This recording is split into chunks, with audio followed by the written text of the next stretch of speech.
Alright, so something is going on with the clam and it's getting me a little bit nervous. Let me tell you the reason. Earlier today, I went to town on a lot of the F-Aiptasia in the tank. I'm trying to source a F-Aiptasia eating filefish, but it seems to be out of stock everywhere locally. So until then, I figure, okay, I got 2 bottles of Joe's juice. Let me just go to town on these guys. I used probably 2 tubes full, and I made sure to shut off all the pump, etc., and let it sit for like half an hour for the things to solidify. But when I replug in all the pumps, things still got kicked up.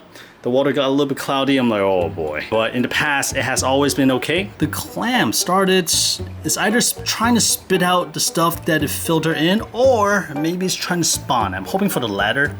I've heard of clam spawn being pretty disastrous, especially a larger clam in a smaller system. I'm hoping at least it's trying to spawn. It's not something lodged in its gills, because I know that if you dose lithium chloride and you don't use a really fine mesh bag, some of the stuff may get clogged up in the clam's gill and eventually leading to its death. Same thing with tanks. Tanks have a little bit more delicate towards lithium chlorides, those little particles. So I'm afraid it may be something like that. Watch.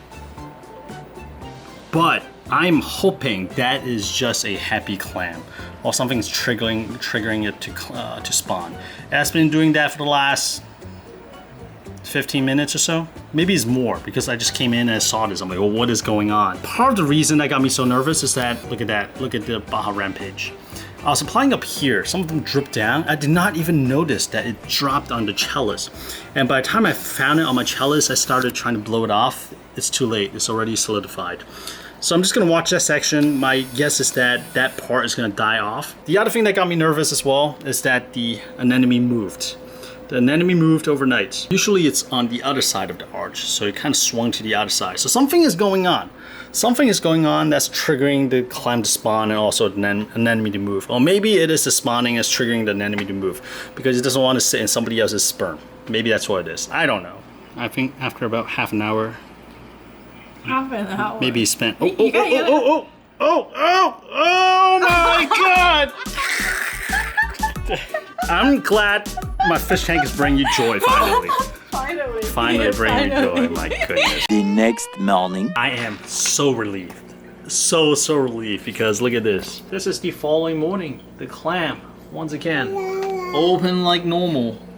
And looks much more relaxed. I'm surprised it's not smoking a cigarette or something, man. But the spawning has stopped. It was spawning.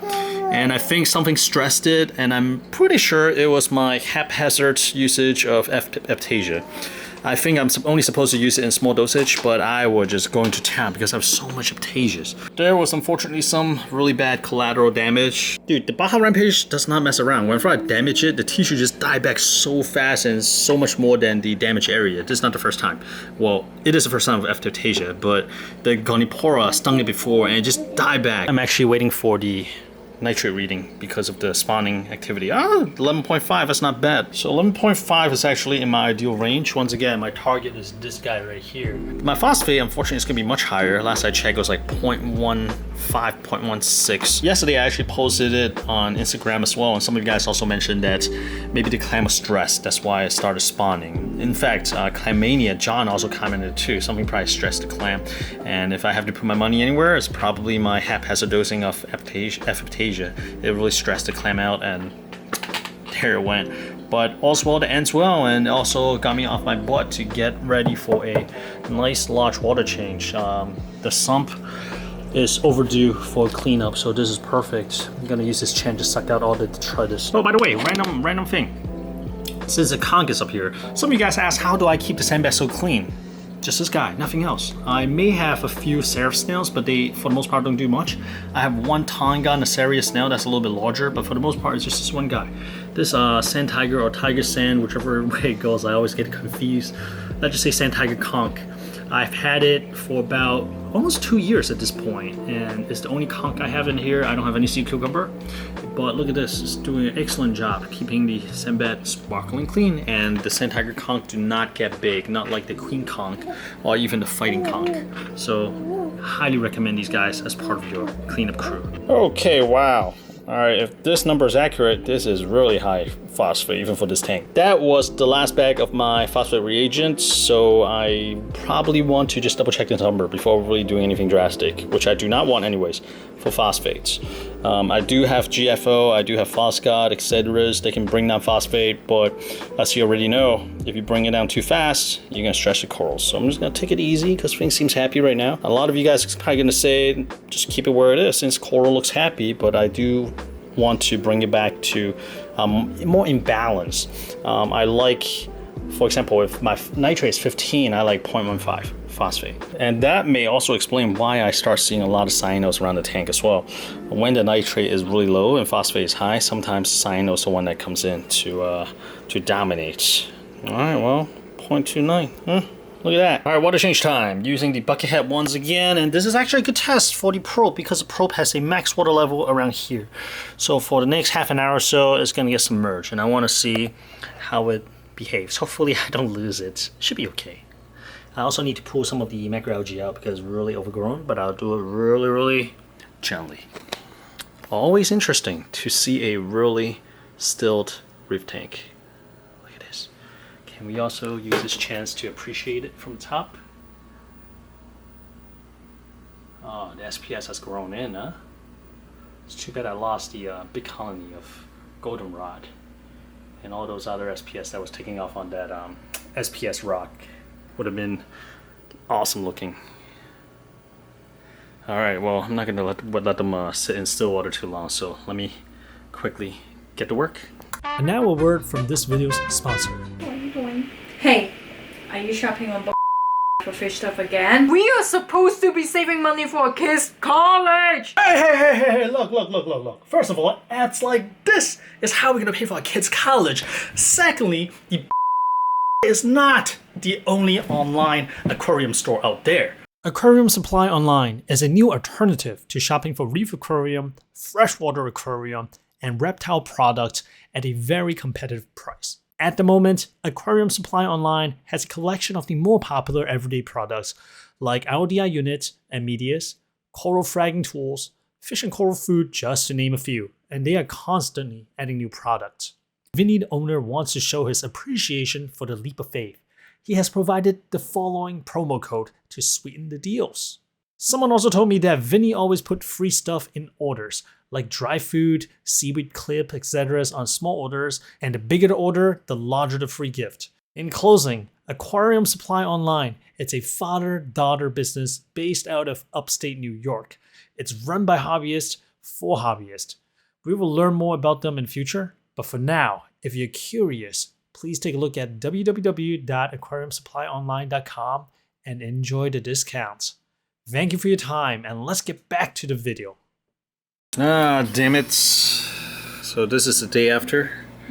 You see the die-offs continued on the Raja Rampage. So at this point, there's different things I could do. I could dip the whole coral and then maybe use a little antibiotic dip as well to make sure it's nice and clean. But the better preferred way for me to do it is probably frag it up. Just get rid of the dying tissues at the edges and just frag it up, which, yeah, it's a good opportunity to do it because it's kind of getting a little bit big and the shape is really difficult for me to place on rock work. Tight corner maneuver. All right, here's a closer look. Raja Rampage. You see the spot where it got hit by the F-Aiptasia. All I gotta say is that stuff is pretty potent. Looking at this a little bit closely, the good news is that the skeleton looks pretty thin, so I probably don't need to use a Dremel tool. I can use my medium-sized clipper and grab some frags off of it and cut off any of the dying portions. Got my frag plug ready and I slapped the frag rack back on here. Once again, I thought I'm done with this, but apparently not. I'm also going to use this opportunity to pull frag from this red stripe Monti cap that I got from Telegram Jim at Reef Samsay. He lost his, so now it's time to bring this back home. So I'm gonna try to break off a piece that has the red stripe running through it because that's the genetic that we want. This is gonna be tricky. Let me see.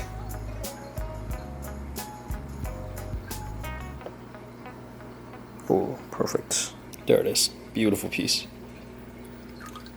And here we are. Here are the frags of the Raja Rampage.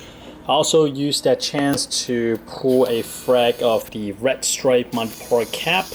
Looks to be grafted. Based on a Reef Bum podcast with Kevin from TSA, who are really specialized in all these spliced grafted corals, it sounds like it's like the grafting is not really within the genetic per se. Like if you want to continue on, you have to kind of bonsai it.